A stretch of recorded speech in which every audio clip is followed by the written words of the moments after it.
They told me for years there was no money in podcasting. Well, they were all wrong. What we got? All right. What is the most important day in human history? Oh, so glad we asked this question. Jesus Christ. No, this is a conversation Nash and I have had multiple a time. So Nash, I'm going to go first. The most important day in U.S. history is the start of World War I. It is the day that Prince Franz Ferdinand from wherever the fuck country got shot in the face by a teenage kid. Archduke Franz Ferdinand the Third, 15,000th. All right, it was the day that he got his brains blown out because that's what started World War I. And if you look at life pre World War I and post World War I, it is just a definition of escalation. Yeah. I mean, that's really like the birth of the technological age, is everything after that. Exactly. So, Christian, how can we do this podcast? How can we have internet? How can we have all of these like NDI inputs? The answer is simple. It's because some 17-year-old kid killed some Archduke Franz Ferdinand.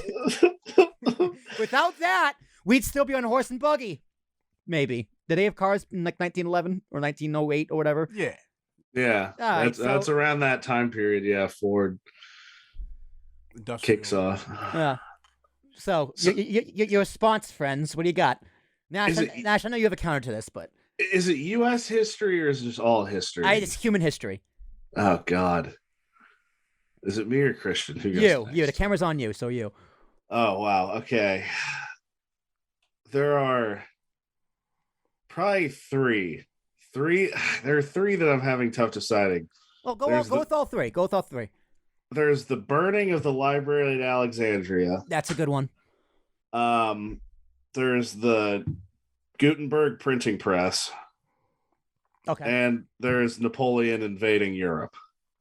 Let's start with Napoleon, because I'm just rehashing this conversation we've had multiple times, but I'm doing it again.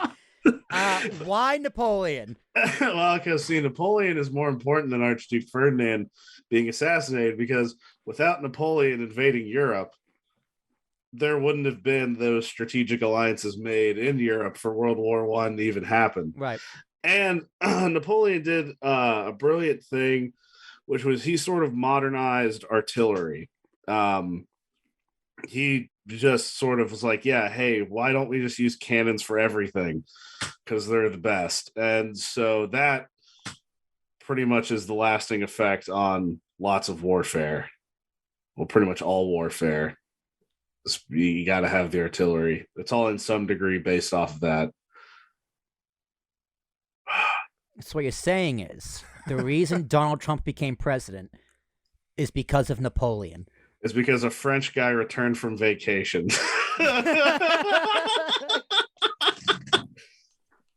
And now the burning of the library at Alexandria, that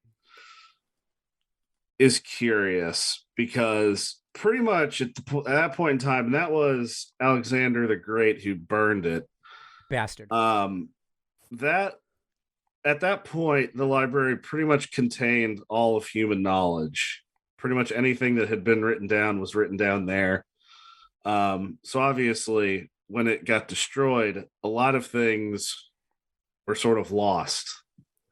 Lots of ancient knowledge was just totally gone. And we don't really know what happened about that. Like the Greeks had, there was an invention called Greek fire. We still don't know how they made that. It was something that it was essentially flammable on water. And it was, still don't know how they made that. It's, I'm pretty sure Game of Thrones, when they do that, when they blow up the thing. Yeah, you left the fleet.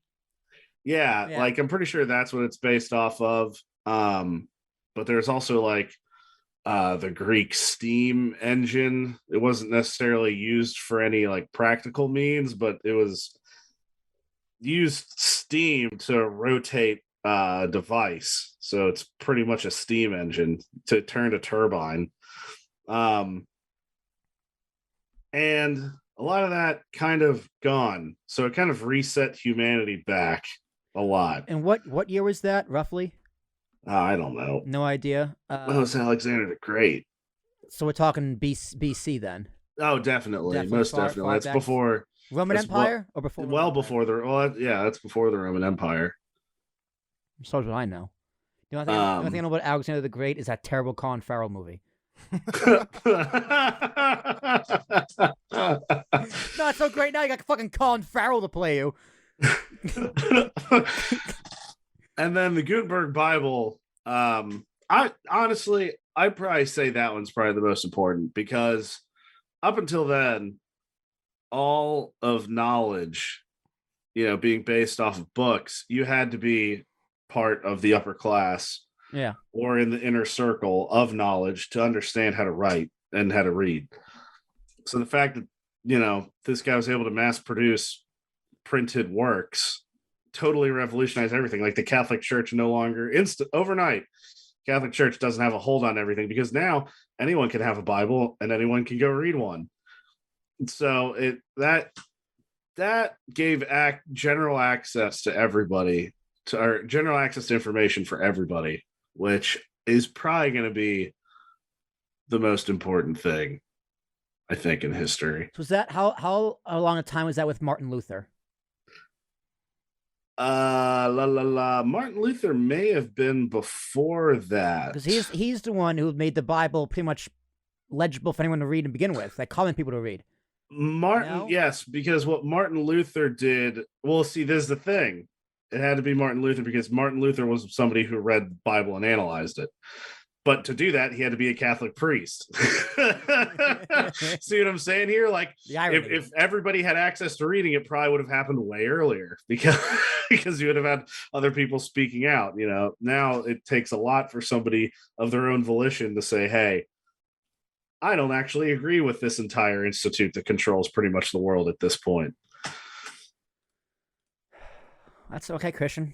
Follow that up. Good luck. Man. Let's go with your birthday. Let's go with your birthday, man. It's easy. I'm not a history buff, man. I was actually cheating over here, looking up stuff on Google. I did have one thing in mind before I went to Google. So you look it up on Google. You get a couple different answers. What we got? You get 1776. Easy. Right, easy. You get 1944, which was the invasion of Normandy. So D-Day. Okay. And then me being biased as a half African-American black guy, I'm going to say the Emancipation Proclamation. That's my answer. Hey, that's a fine answer. I'm not going to debate you on that one. Unimportant. Well, it's funny how you Google it and they give you 3 days in American history. What if it's just like, Tiananmen Square? Well, they gave me the 2. I came up with the Emancipation one. Okay. Still. Okay. Yeah. All right. 3 very well, actually 4, 5, 6 very important days in human history. Discovering fire, that was pretty cool. That was a big one. Definitely big. But we don't know when that day was. So did they actually even do it? I mean, yeah, like the leading theory is somebody just was walking around and saw some fires, like, I'm gonna go touch that. What? Whoa. Did not see that one coming. But I do think definitely the Library of Alexandria is definitely one of the biggest tragedies in history because now we don't know how many licks it takes to get this kind of a Tootsie Roll Pop. That information was in there. We don't know how they built the pyramids. It's just they threw slaves at it until it was finished, but we don't know for sure. Right?